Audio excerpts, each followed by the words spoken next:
આજની ધર્મકથા. પ્રણામ. જીવનનો મહત્તમ ભાગ જે કર્મના આધારે નક્કી થાય છે એવા અંતરાય કર્મો. આજનું જગત જે દુઃખોની સામે લડત આપવા માટે અથવા જેનાથી વંચિત રહી ગયા છે એને પામવા માટે આખું આયુષ્ય વિતાવી દે છે, એના મૂળ સમા આ અંતરાય કર્મો. આપણે ત્યાં એક દ્રષ્ટાંત આવે છે, આની પહેલાં પણ આપણે કેટલીક વાર આ ચર્ચા લીધી હશે કદાચ,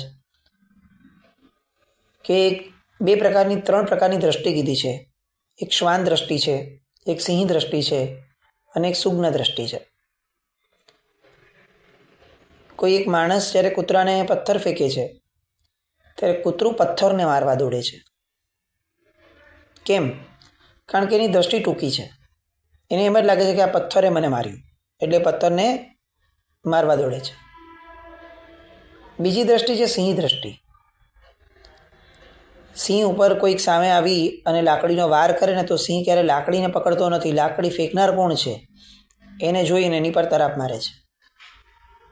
આ સિંહ દ્રષ્ટિ છે. અને ત્રીજી છે સુગ્ન દ્રષ્ટિ.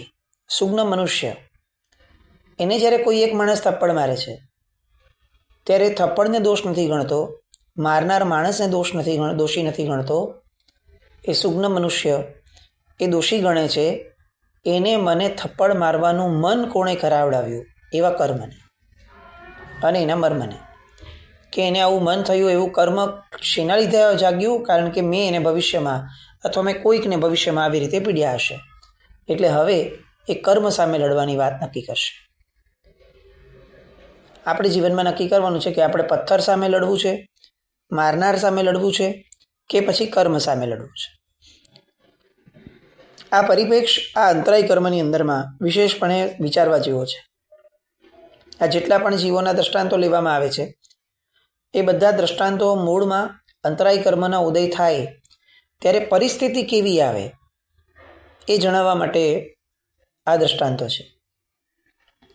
પણ સાથે સાથે આ જ લોકોના કેમ દ્રષ્ટાંતો ટાંકવામાં આવ્યા? કારણ કે ગમે તેવી પરિસ્થિતિની અંદરમાં મનસ્થિતિ કેવી રાખવાની છે એ પણ આપણને આ જ દ્રષ્ટાંતો સૂચવી જાય છે. પુણ્યના દ્રષ્ટાંતમાં જોયું, લાભાંતરાયનો ઉદય છે અને જીવનની અંદરમાં નિર્ધનતા જેને કહી શકાય ભૌતિક અપેક્ષા એ પ્રચુર છે. પણ એવી જ પરિસ્થિતિની અંદરમાં મનસ્થિતિ કેવી? તો કે સૈનિક રાજાને પણ લાગે કે હું આની સામે નિર્ધન છું, એવી મનસ્થિતિ, એવી પ્રસન્નતા. તો આ માસ્ટર કી છે ગમે તેવા અંતરાય કર્મના તાળાને તોડવાની. આજે આપણે ભોગાંતરાય કર્મને લગતી કેટલીક કથાઓ જે છે એ કથાઓના આધારે આપણા જીવનમાં આવેલું આવું કર્મ હોય તો આપણે શું કરવું જોઈએ એ વિચારીએ. નૈગમ નામનો એક વેપારી ઘરે આવ્યો વેપાર કરીને અને પોતાની પત્નીને એણે હુકમ કર્યો કે આજે જમવામાં ઘેબર બનાવ. કેમ? તો કે આજે બહુ ધંધો સરસ થયો છે અને એક ભોળી બાઈ મારી દુકાને આવી હતી, એને છેતરી અને માલની જે ઓરિજિનલી કિંમત હતી એ કિંમત કરતાં ઘણા વધારે પૈસા વસૂલ કરી લીધા. આજે તો બહુ સારો વકરો થયો, એના માનમાં આજે ઘેબર બનાવ. પત્નીએ તો આ સાંભળ્યું અને એ દિશાની અંદરમાં એના ડગલા શરૂ કર્યા. આ બાજુ વેપારી એને હુકમ કર્યો, મનોમન ખુશ થતો હતો અને તળાવે જઈ અને સ્નાન કરવા ગયો. સ્નાન કરીને પાછો આવ્યો ત્યાં સુધીમાં પત્નીએ ઘેબર તૈયાર કરીને રાખી દીધી હતી. હવે આ બાજુ અચાનક જ એમનો જમાઈ એ કામસર ક્યાંક બહાર ગયા હશે અને બહાર જઈને આવી અને ઘરે જતાં મોડું થયું હતું એટલે સસરાના ઘરે આવ્યા. આ એવો જમાનો ન હતો કે જ્યારે વાહન વ્યવહાર બધું બહુ સુલભ હતું એટલે લોકો વારંવાર એકબીજાના ઘરે આવતા, એવી શક્યતાવાળા જમાનામાં નથી. આ પહેલાંની વાત છે. એટલે આવું બહુ રેરલી થાય, બહુ ક્યારેક જ થાય કે દૂર ગામ વસેલા જમાઈ એ પોતાના ગામમાં આવે, પોતાના ઘરે આવે અને એમાંય આવો અચાનક લાભ. એટલે આ વેપારીની પત્ની તો ખુશ થઈ ગઈ અને એણે તો આ ઘેબર જે છે જે પોતાના પતિ માટે બનાવેલી હતી એ હોંશે જમાડી લીધી. હવે પેલો સ્નાન કરવા ગયો છે વેપારી, અને જમાઈ ઉતાવળમાં હતા એટલે એણે સ્નાન કરીને આવે જમાઈ પોતાના સસરા ત્યાં સુધી એને વેઇટ ન થઈ એટલે એ તો પોતાના સસરાને મળ્યા વગર નીકળી ગયા. આ બાજુ વેપારી તળાવથી સ્નાન કરીને પાછા આવતા એટલામાં રસ્તામાં એને જમાઈનો ભેટો થયો. જમાઈને જોયા તો એકદમ ખુશ થઈ ગયા. બધું સરસ થયું, પણ પછી વેપારીને ફાળ પડી. જ્યારે જમાઈએ એવું કીધું કે ના હું તો જમીને આવ્યો છું, ત્યારે વેપારીને ફાળ પડી કે અચ્છા, જો આ જમીને આવ્યો હશે ઘરેથી મારો જમાઈ, તો મારી પત્નીએ તો એને બહુ હોશભેર જમાડી દીધું હશે, અને જમાડવામાં મેં જે ઘેબર બનાવવા કીધી હતી એ ઘેબર જો બધી પૂરી થઈ ગઈ હશે તો. આવું વિચારી અને ઘર તરફ એ ભાગ્યો. એ ઘરે પહોંચ્યો ત્યાં એની પત્નીએ વધામણી આપી કે આજે તો અચાનક જમાઈ રાજા આવી પડ્યા હતા. આ તો સાંભળતો હતો જે આગળનું વાક્ય શું આવે છે એને રસ એમાં હતો. જમાઈ રાજ તો ઠીક છે મળી ગયેલા, પણ આગળનું વાક્ય પત્ની શું બોલે છે એ સાંભળવામાં એને રસ વધુ હતો. અને પત્નીએ તરત જ બીજું વાક્ય બોલ્યું કે આજે જમાડવાનો લાભ મળી ગયો, અને એ ઘેબર ખાઈ અને જતા રહ્યા. વેપારીનું મોં તો ઉતરી ગયું. ધીરેકથી કહ્યું કે મને સામે મળ્યો મારો બેટો ઘેબર ઝાપટી અને મલકાતો જતો હતો. એનો આનંદ જોઈ અને ત્યારે જ મને એમ થયું કે મારા ભાગે આજે તો રોજની જેમ રોટલી શાક જ આવવાના, ઘેબર નહીં જ મળે. અને પત્નીએ પણ કહ્યું કે જમાઈ આવ્યો હોય અને આપણે ઘેબર, તમે આ કીધું તો એ બહુ સારું થયું, જમાઈ આવ્યા અને આપણને ઘેબરનો લાભ મળી ગયો. પત્નીની વિચારસરણી અલગ દિશામાં જાય છે, પણ જેને કોકને છેતરીને અંતરાય ઊભું કર્યું હતું અને પૂર્વનું અંતરાય કર્મ જેને ઉદયમાં હતું એવો વેપારી એ દિવસે જ્યારે રોટલી શાક ખાય, આમ તો રોજ ખાતો હશે, પણ એ દિવસે જ્યારે રોટલી શાક ખાય ત્યારે એને કેટલું આકરું લાગતું હોય એની કલ્પના કરવા અહીંયા પંડિત વીર વિજયજી મહારાજ સાહેબ આપણને કહે છે. અંતરાય કર્મનો ઉદય હોય ત્યારે પરિસ્થિતિ આવી થાય. પોતાની જ માટે બનાવેલી ઘેબર અચાનક આવેલા જમાઈ એ પોતાના પેટમાં ધરબાવી અને વયા જાય. દ્રષ્ટાંત નાનકડું છે, પણ આ દ્રષ્ટાંતનો વિસ્તાર ઘણો મોટો છે. આપણા જીવનમાં આવું ઢગલાબંધ વાર થતું હોય, જે આપણા હકનું છે, જેની માટે આપણે ઈચ્છા કરી છે, જેની આપણી અનુકૂળતા છે, એવી ઢગલાબંધ વસ્તુઓ, પણ આપણે એનો ભોગ નથી કરી શકતા. એ ભોગ કરવાની વાત આવે ત્યાં અચાનક જ બીજું કોઈ પણ કારણસર આવી જાય અને એ ભોગ કરવાનો લાભ આપણા સિવાય બીજું કોઈ લઈ જાય છે. આવું કેમ થાય? આવું એટલા માટે થાય કારણ કે આપણું એ બાબતનું ભોગાંતરાય કર્મ હોય. સિમ્પલ. આપણે એક બે દિવસ પહેલાં પણ આ વાત સમજી હતી કે પૈસા કમાઈએ છીએ શેની માટે? તો કે જલસાથી જીવી શકીએ એટલા માટે, બરાબર જમી શકીએ એટલા માટે, સુખેથી બધું પસાર થઈ જાય એટલા માટે. પણ પરિસ્થિતિ એવી હોય કે હવે જ્યારે વર્ષો સુધી પૈસા કમાયા અને એક આદત પાડી દીધી છે કામની, તો સ્થિતિ કેવી આવીને ઊભી રહે કે આપણે ફરવા ગયા હોઈએ આખા પરિવાર સાથે કે ભાઈ આટલા આપણે સક્ષમ બન્યા છે તો ચાલો હવે કોઈ નવી જગ્યાએ ફરવા જઈએ, અને આપણે ગયા હોઈએ ફરવા, આખું ઘર ફરતું હોય, પણ આપણે આદત પાડી દીધી હોય કે ભાઈ આપણને બિઝનેસ સિવાયની બીજી કોઈ વસ્તુ ફાવતી નથી, બીજામાં રસ જ નથી થતો. અત્યારના બાળકોની જનરેશન હશે તો એને મોબાઈલ સિવાય કોઈ વસ્તુમાં રસ નથી થતો, તો એ જશે કોઈના નજીકના ફંક્શનમાં, વિશેષ ફંક્શનમાં અથવા વિશેષ જગ્યાએ ફરવા, પણ એનું મન ભટકશે મોબાઈલમાં, અથવા કોઈ વ્યક્તિ હશે એનું મન ભટકશે બિઝનેસમાં. એ ત્યાં ગયા છતાં ત્યાંના આનંદને ભોગવી નહીં શક્યા. પુરુષો માટે તો એવું કહી શકાય કે આખી જિંદગી એ ઢસરડા કરે છે જેટલા માટે કે સુખ ભોગવી શકે, પણ જ્યારે સુખ ભોગવવાની પળો આવે છે ત્યારે અચાનકથી એવા ફોન આવી જાય, અચાનકથી એવી પડોજણો આવી જાય, અચાનકથી પોતાનું મન પલટાઈ જાય, આવું બધું કંઈ પણ અચાનક થઈ જાય અને એ પોતે એ ભોગવવાના લાભથી વંચિત રહી જાય બાય એની રીઝન. આ છે ભોગાંતરાય કર્મ. આપણી અનુકૂળતા છે, આપણો હક છે, અને છતાંય આપણે ભોગવી ન શકીએ. ગોતવા બેસશું ને તો જીવનમાં આવા 500 પ્રસંગો મળશે આપણને, પણ એ દરેક પ્રસંગોમાં આપણે વાંક હંમેશા પરિસ્થિતિનો કાઢીએ છીએ કે ભાઈ આ માણસે જોને હેરાન કરી દીધા, અચાનક છેલ્લી ઘડીએ આ માણસ આવ્યો નહીં અને એના કારણે મારે બહારગામથી આ બધું મેનેજ કરવું પડ્યું. વાંક કોનો?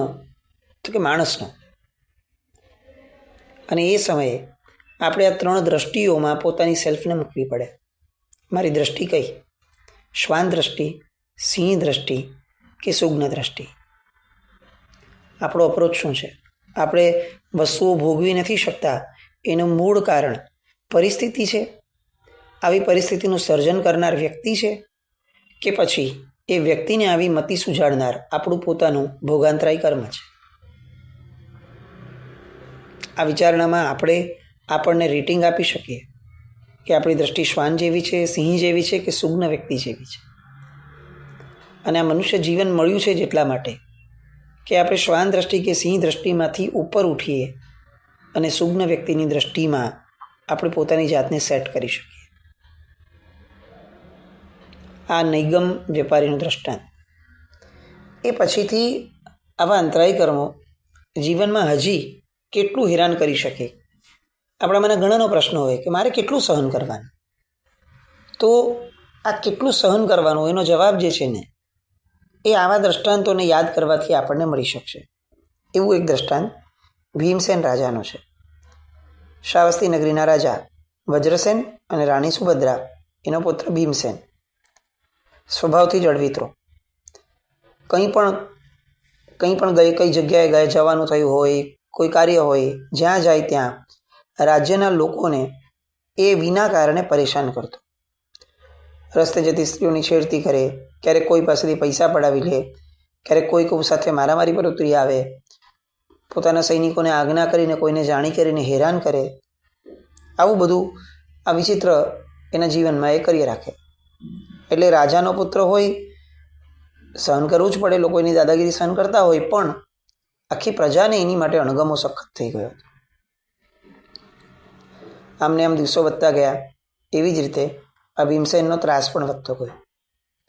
નગરના કેટલાક શાણા લોકો ભેગા થયા અને હવે આ મર્યાદા વટાવી રહ્યો છે ભીમસેન એવું બધાએ વિચારી અને કેટલાક લોકો એ વજ્રસેન રાજાની પાસે ડરતા ભલે પણ વજ્રસેન રાજા પાસે ગયા અને આ ભીમસેનની કરતૂતો જે છે ઘણી બધી એની ફરિયાદો કરી.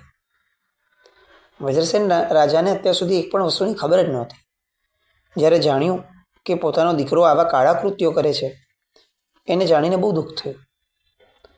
એને લોકોને આશ્વાસન આપ્યું કે તમે ડરો નહીં, આવી કંઈ પણ વાત હોય તો ચોક્કસ તમે મને જણાવતા રહેજો અને હું ચોક્કસ આ બાબતની અંદરમાં ભીમસેન સાથે વાત કરી અને કંઈ ઘટતું કરવાનો પ્રયત્ન કરીશ. એ લોકોને પાછા મોકલ્યા અને વજ્રસેને ભીમસેનને બોલાવ્યો, ઠપકો આપ્યો, બધી વાતો સમજાવી અને કહ્યું કે બેટા, આપણું કામ પ્રજાની રખેવાળી કરવાનું છે. પ્રજાને રંજાડવું એ આપણું કામ નથી. તારા ખરાબ કામોના કારણે તારું નામ તો બદનામ થાય છે, સાથે મારું નામ બદનામ થાય છે. તો જોજે, હવે મને એક પણ ફરિયાદ ન આવવી જોઈએ અને બરોબર એનું ધ્યાન રાખજે, કારણ કે જો હવે ફરિયાદ આવી તો પછી મારે ના છૂટકે કોઈ એવો નિર્ણય કરવો પડશે કે જે તારા કે મારા કોઈના હિતમાં નહીં હોય. ભીમસેન અંદરથી ધૂંધવાતો ગયો. મનોમન ગુસ્સો આવતો હતો પણ મૌન રહ્યો. પોતાના ખરાબ દોસ્તોને કામે લગાડ્યા અને પિતા પાસે કોણે ફરિયાદ કરી હતી એ લોકોના નામો એને ગોતવાના શરૂ કરાવડાવ્યા. નામો મળ્યા. જેટલા વ્યક્તિઓ આવ્યા હતા ઘરે રાજમહેલમાં, એ બધાના ઘરમાં જઈ અને એણે તોફાન મચાવી દીધું. આજ પછી મારી વિરુદ્ધ ફરિયાદ કરી છે કોઈએ તો તમારા લોકોને જીવવું હરામ કરી નાખીશ. આવી ધાક એણે નગરની અંદરમાં બેસાડી. ફરિયાદીઓ જે આવ્યા હતા એ બધાના ઘરમાં તોડફોડ કરી. એ બધાના દ્વારા લોકોને સમજાવીને ધમકાવી દીધું કે જો આવા હાલ કરીશ કોઈએ પણ ફરિયાદ કરી છે તો. આ મનસ્થિતિ આપણી નથી ને, એ પણ ચકાસો રહ્યો. આપણને એમ લાગે કે આપણે આવા કોઈ તોફાન નથી કરતા, વાત સાચી છે. એટલી તો સજ્જનતા આપણામાં છે કે આપણે કોઈ આવા તોફાન નથી કરતા, પણ આપણે અણગમો ઊભો કરીએ છીએ ને, એ જોવા જેવું રહે. કોઈ આપણા ભલા માટે, આપણી ખોટી વાતો માટે આપણને ઠપકો આપે, હિત બુદ્ધિથી આપે, અને આપણે એને સામો જવાબ આપીએ, આપણે એના પ્રત્યે એક અણગમો ઊભો કરીએ. આપણી આ નબળી વાત જેણે ક્ષતિ કરી છે એ માણસને સમય આવીએ, તક મળતા એને બરોબર હું જોઈ લઈશ, આપણો નિર્ધાર કરીએ, ત્યારે આપણે આ ભીમસેન જેવા જ થઈએ છીએ.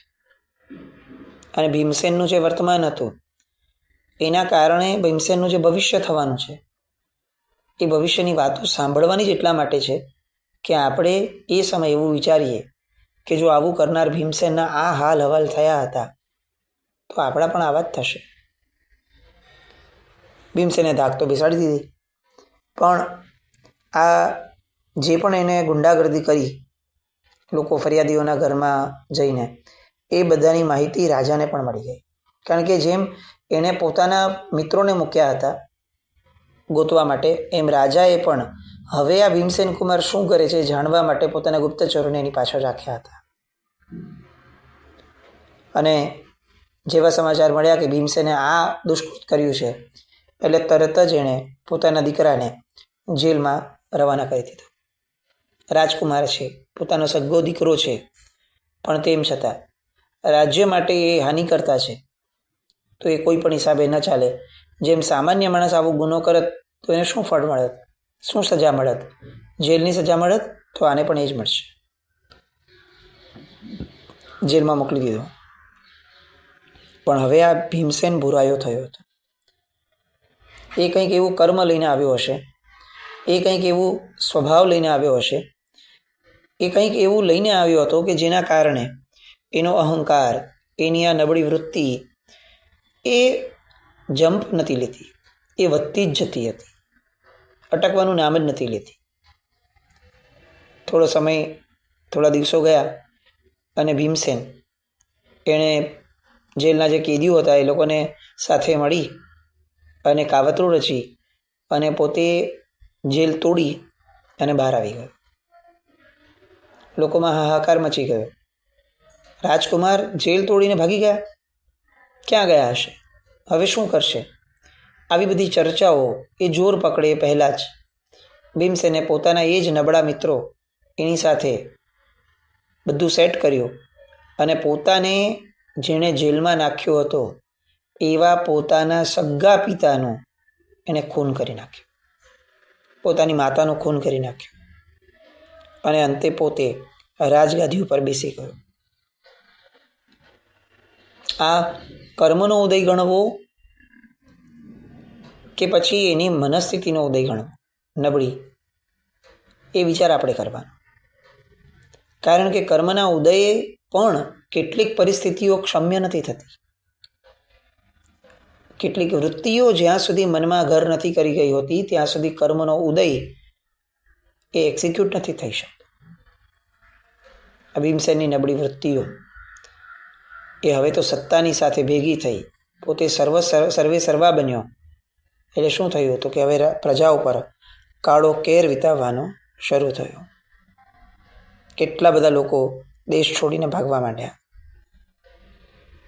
અતિને ગતિ ન થાય એટલે એના ભયાવહ શાસનથી દૂર થઈ અને વજ્રસેન રાજાના સામંતો અને વફાદાર મંત્રીઓએ ભેગા થઈ એને ગાદી ઉપરથી ઉઠાડી મૂક્યો, તડીપાર કર્યો અને એનો નાનો ભાઈ જીન વલ્લભ એને રાજગાદીએ બેસાડ્યો. સામંતો વગેરે સશસ્ત્ર બળવો જેને કહી શકાય એવું બધું કરી અને આ આખી વસ્તુઓનો નિવેડો લાવવાનો એમણે આ પ્રયત્ન કર્યો. આ બાજુ જેને તડીપાર કર્યો હતો ભીમસેનને, એણે નગરની આઉટસ્કર્ટમાં એટલે થોડો બહાર રહેતા એવા એક માળી, એ માળીએ એને આશરો આપ્યો. પણ ભીમસેનથી કેટલીક વસ્તુઓ સહન નહોતી થતી. એને પૈસા જોઈતા હતા, દ્રવ્ય જોઈતું હતું કે હવે હું આ સામંતોને ફરીથી એ લોકોની સામે યુદ્ધ કરીને હરાવું, એની માટે મને દ્રવ્યો જોઈશે, પૈસા જોઈશે. જે માળીએ એને આશરો આપ્યો હતો એ જ માળીના ઘરમાં એણે ચોરી કરી પણ ભાગ્ય સાથ નહોતું આપતું. ચોરી કરતા પકડાઈ ગયો એટલે માળીએ એને ઘરમાંથી ભગાડી દીધો. એક જ જગ્યાએ આશરો મળ્યો હતો, ત્યાંથી એ આ પોતાના દુર્ગુણોના કારણે રવાના થયો. આગળ ગયો. આગળ જતાં એક વેપારી મળ્યો એને. એ વેપારી પોતાનું વાહન લઈને પરદેશ જઈ રહ્યો હતો. ભીમસેનને એણે કીધું, ઓળખતો તો ન હતો, પણ એમ લાગ્યું કે કોઈ યુવાન છે અને કામની જરૂર છે. એટલે ભીમસેનને કહ્યું કે હાલ તારે આવું તો મારી સાથે પરદેશ લઈ જાઓ, અને વાહનમાં બેસાડ્યો. ભાગ્ય હજી કેટલા ચક્રાવા ચડાવે છે, અંતરાયો કેટલી હદ સુધી જીવને અસ્થિર બનાવે છે, એની આ કથા, એની વાતો માટે આવતીકાલે ફરીથી મળશું. જીના આજ્ઞા વિરુદ્ધ કંઈ પણ બોલાય તો ઈચ્છામિ દુક્કડમ. જૈનમ જયતિ શાસન.